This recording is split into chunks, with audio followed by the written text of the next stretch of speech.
"We don't have space for your kids at Christmas," my mom said. My brother smirked. "Yeah, just bring yourself. They're too loud anyway." I nodded. That night, I took back every toy I had bought for my nephews. At 7:10 a.m., my sister texted, "Where are the presents?"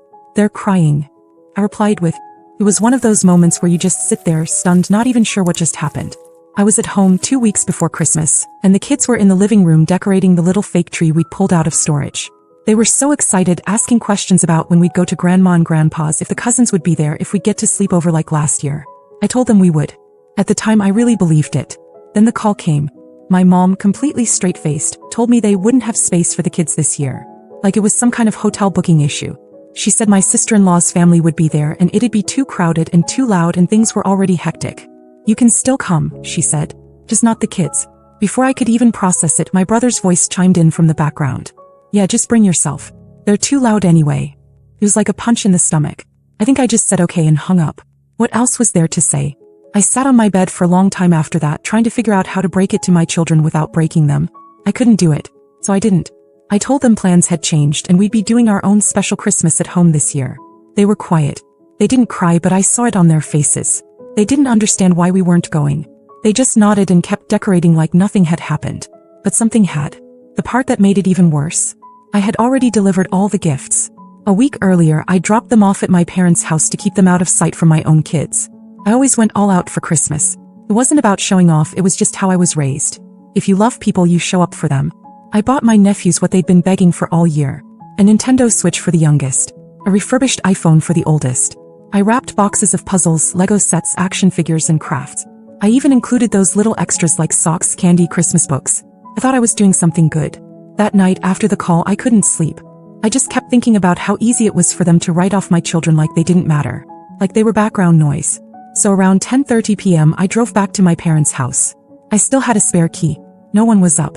I let myself in, went straight to the dining room corner where I'd stacked the gifts and took every single one. They hadn't even moved them.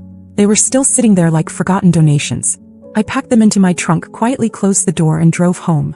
I didn't tell the kids. I didn't tell anyone. Then Christmas morning came. At exactly 7:10 a.m. my sister's text came in, all caps. "Where are the presents? They're crying." I stared at it for a long time before replying. I brought myself, remember? I waited. Nothing. No reply. Not from her. Not from my mom. Not from my brother. They'd set up their whole day expecting me to fix everything like I always did. I was the one who brought the food, the gifts, the sparkle. I was the one who paid for the rental car my sister used every Christmas to get home. I helped with their bills. I let my parents use my card for groceries, gas, whatever they needed. I never kept track. I just gave. And all it took was one phone call for them to make it clear. My kids weren't welcome. They had no idea that the presents were just the beginning. The day after Christmas was weirdly quiet. No texts. No calls. Not even the usual passive-aggressive, "Hope you had a good day" message from my mom. They were probably stewing. I imagined them pacing around, whispering about me, confused about what went wrong. They never actually asked why I took the gifts back. No one even acknowledged what they said on the phone. But I wasn't waiting for an apology. That morning, I logged into my banking app and removed my parents as authorized users on my secondary card. It had been a quiet thing I did a couple years back just to make their lives easier. Groceries, gas, small things here and there. They treated it like some unspoken entitlement. But now it was over. By noon my mom called. Not to say anything meaningful, just to say her card wasn't working and could I check on it. I told her it should be fine and ended the call. Later I texted my sister. "Did you still need help renting the car for New Year's?" She responded immediately. "Yes please, I was just about to ask." I replied, "Can't this year. Things are tight." She didn't answer after that. I knew she was pissed. She probably thought I was doing it out of spite. And honestly I was. But not out of pettiness, out of clarity. I wasn't going to be the one holding the net anymore while they all pretended they were flying. I went into the closet and pulled out all the gifts I had taken back. My kids never knew they were meant for someone else. I gave the console to my son and wrapped the Lego sets for my daughter's birthday, which was coming up in January. The iPhone I held on to. I was thinking of selling it, but I ended up donating it to a local women's shelter that helps teens who've aged out of foster care. It felt better than giving it to a kid who wouldn't even say thank you. Then the guilt campaign started. My aunt texted me randomly, asking if everything was okay between me and my mom. Then my cousin messaged me a screenshot of a Facebook post my sister had made, something vague about some people forgetting the meaning of family. I didn't respond to any of it. By New Year's Eve, my sister texted again. The boys keep asking why you hate them. I stared at the message for a long time. My nephews. They weren't part of the game. But it wasn't about hating them, it was about protecting mine. So I wrote back. I don't hate anyone. But you all forgot that my kids exist. Still nothing. The irony. My ex-husband, who lives 3 states away and has always been hit or miss, managed to send our kids a big package. Wrapped gifts. Thoughtful cards. He even included a handmade ornament with their initials. It arrived late, but it arrived. They were thrilled. Meanwhile, the people they saw every year gave them nothing. Not even a phone call. Not even a card. That was the moment I knew I wasn't going back. Not next year. Not ever. They were so used to me filling in every gap that they never noticed when I started taking things away. But they were about to. The fallout wasn't loud. That's what surprised me. No dramatic confrontations, no screaming matches. Just slow silence, like a fabric unraveling stitch by stitch. A few days into January, my mom finally called again. Her voice was normal. Too normal. She asked about the kids. Asked how our Christmas was. Like nothing had happened. Like she hadn't disinvited them. I answered politely. Kept it short. I didn't bring it up and neither did she. That was their favorite trick. Pretend the wound doesn't exist, then act confused when you start limping. She ended the call by saying she hoped we'd come over soon. I said I'd think about it. I didn't. I think they assumed it would all go back to normal once I cooled down. That's how they talked about me. Emotional, dramatic, sensitive. All code words for stops giving when she gets tired of being used. That month, I didn't send over the usual money for Dad's medications. He didn't call. My mom did. Said something vague about insurance issues. I told her the pharmacy could help her figure it out. She didn't say anything after that. I think it finally hit her that the card was really off, that the faucet was dry. My sister texted me 2 weeks later asking if I'd watched her kids for the weekend so she could go to a wedding. I just responded, no, sorry. No excuse. Just the truth. Her reply was one word, wow. A week after that, my brother's wife sent me a message. She said she wasn't trying to get involved, but that the kids were really sad, and that everyone misses you. No mention of what had happened. No ownership. Just guilt dressed as concern. I didn't respond. I was spending more time with my own kids than I had in months. Not rushing around to make everyone else's life easier. Not burning money and energy on people who didn't even like my children in the room. We made hot cocoa every other night. Played the Switch. Took long walks around the neighborhood. I watched them settle into something peaceful. Safe. Like they finally didn't feel like second-class citizens in their own family. One night my daughter asked, why didn't we go to Grandma's this Christmas? I said, because it wasn't a place for us this year. She thought about it for a second and said, that's okay. I liked our Christmas better. And that was it. No tears. Just truth. Meanwhile, cracks started forming in the family machine. I heard through a cousin that my sister's car broke down and she couldn't get to work. That my parents had been asking around for help with bills. That my brother's wife was complaining about how everything's fallen on us lately. They were starting to feel the weight. The kind I used to carry without them noticing. Every little thing I used to do quietly had been holding up a lot more than they realized. Without me, the holes showed. But none of them called to say sorry. None of them said, we were wrong. And now I wasn't just gone, I was watching. And I was done playing dumb. By mid-January, things started getting oddly transactional. The silence was over, not with apologies or reconciliation but with Venmo requests. Random, unspoken requests from my mom. $25 here, $50 there. One was labeled for gas. Another said we need food. She never texted or called to explain, just sent the requests like it was still December and I was still playing my role. I didn't send a dime. A week later my phone rang. My mom. He sounded pleasant at first. Too pleasant. She asked about the kids, what they were up to, how school was going.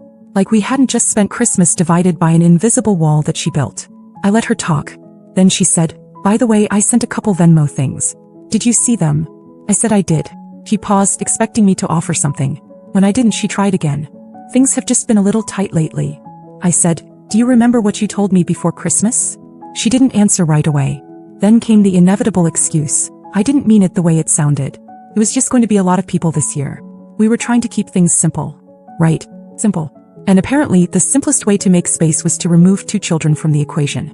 I told her I wouldn't be helping out anymore. Financially or otherwise. She gave one of those tight, breathy sighs. Then said, well, I hope this isn't permanent. We're still family. I didn't say anything back. I think we both knew the answer already. And then a few days later something strange happened. My son came into the kitchen holding his tablet, looking a little confused. He asked, "Why did Uncle Tom say Santa doesn't like us?" I froze. "What are you talking about?" He showed me the screen. My brother had posted an Instagram story, short video, probably meant to disappear in 24 hours but not fast enough. He was standing in his kitchen filming a tiny box of off-brand building blocks on the counter. He said, "Guess this is what Christmas looks like when someone decides to play the Grinch." In the background, his wife laughed and said, "Next year, we'll just tell the kids Santa's allergic to drama." They didn't say my name. They didn't have to. They made my kids the punchline in some petty online joke. Turned a family betrayal into content for their friends. My children were excluded and now they were mocked for it. And it reached them. Through a screen they weren't even supposed to be watching that day. That night I went into our old family group chat. The one where we used to plan holidays and birthdays and text each other random memes. No one had said a word in it since December. I sent one message. "You can unfollow me in real life too." Then I left the chat. No one followed up. Not one call. Not one message. Not even a half-hearted defense. But here's what they hadn't thought about. I still had all their tax paperwork. Every year they sent me their W-2s, their receipts, screenshots, and login info. I'd file everything. Help them get better returns. Fix their mistakes. They never even learned how to do it themselves. My sister had already mailed hers like clockwork first week of January. A manila envelope with her scribbled note. "Can you do it by the 20th? Need the refund ASAP." I slid it into a drawer and didn't touch it. No message. No warning. Just nothing. Let them figure it out this year. Or don't. Because what they never realized is that I wasn't just the one who brought the gifts. I brought the knowledge, the money, the support, the stability. I was the invisible infrastructure they all leaned on. And they took it for granted because I made it look easy. Now piece by piece I was dismantling it all. Quietly. Thoroughly. And they were starting to feel it. February came and the air shifted. It wasn't dramatic. It was the kind of change that creeps in slowly until suddenly it's undeniable. My sister texted me first. No greeting. Just, "Hey, did you file yet? My refund usually hits by now." I stared at it for a minute, then put the phone down. She waited a day before following up. "Madison, I really need it.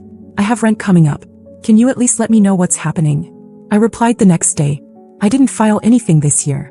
You'll have to do it yourself." She responded in under 5 minutes. "Are you serious? Why wouldn't you tell me that earlier? I've been waiting weeks." I didn't reply. Not because I was being cruel, but because I had nothing left to explain. She'd never said thank you when I did it.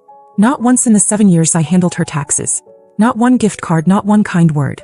Just expectation. Just assumption. 2 days later I got a call from my dad. That was unusual. He opened with small talk, asking about the weather, how work was going, if the kids were doing all right. I knew it was coming, so I just waited. Then he said it. "I heard you're not helping with taxes this year." I confirmed it. He went quiet, then said, "We've always relied on you for that stuff." I asked, "You mean the same way my kids rely on having family who want them around?" Silence. Eventually he said, "Your mom didn't mean to upset you. Things just got messy with the holidays." But I wasn't angry anymore. Not really. I'd passed that stage. I just didn't trust them. And I didn't owe them the stability they never gave me or my children. I told him I hoped they figured things out and that I had to go. That week I got an email. My brother's wife, of all people. Formal tone. Subject line, "Help." She explained that they were trying to refinance the house and needed help organizing financial paperwork. Said I'd always been the one to handle stuff like this. Then, casually at the bottom, she added, "It'd be great to get that iPhone back if you haven't already sold it. It was meant for Tyler and he's been pretty upset." I reread it twice, wondering if she was being serious. I didn't respond. They thought all of this was temporary. That I was just being emotional. That eventually I'd get over it, come back into the fold, pick up the slack again. But what they didn't realize was that I was watching them learn how to drown. My mother's friend, a woman I barely knew, messaged me a few days later. Said she'd heard there was drama, and hoped I wouldn't let a misunderstanding ruin things.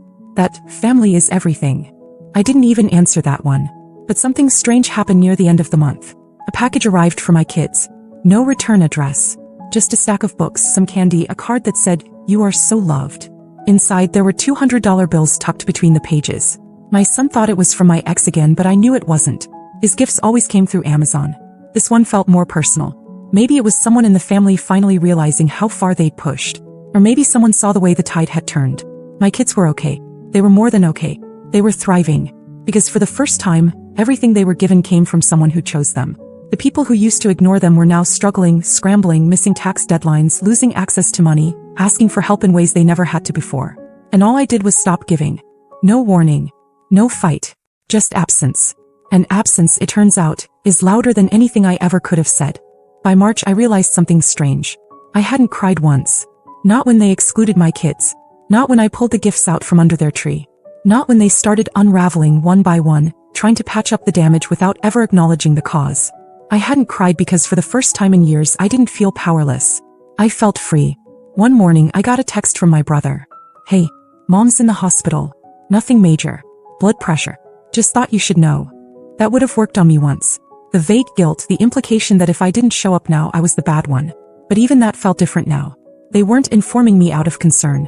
It was bait. I sent back, "Hope she's okay." That was it. 2 hours later my mom texted from her hospital bed. "Are you really going to let this family fall apart over Christmas?" I read it once and didn't answer. Because it wasn't about Christmas. It was about years of being the backup plan. The one who fixed things, funded things, figured everything out while my kids were treated like background noise. It wasn't one moment. It was 1,000 little ones.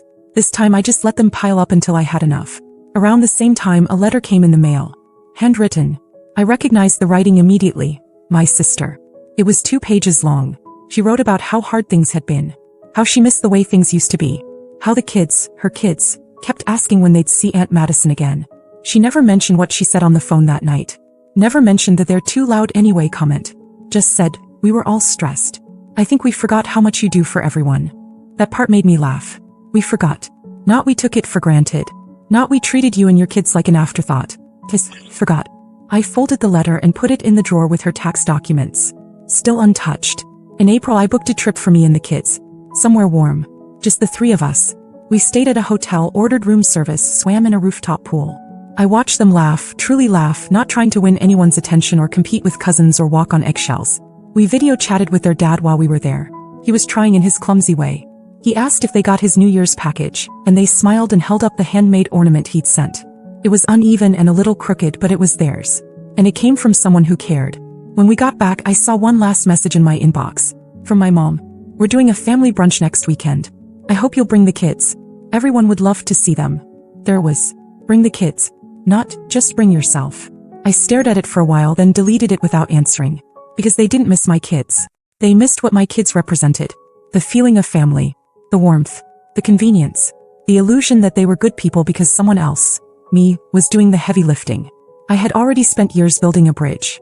They lit it on fire. And now, even as they watched the smoke, they still hadn't learned how to build anything themselves. I wasn't angry anymore. Just done. The door didn't slam. It didn't even creak. It just closed. And stayed that way.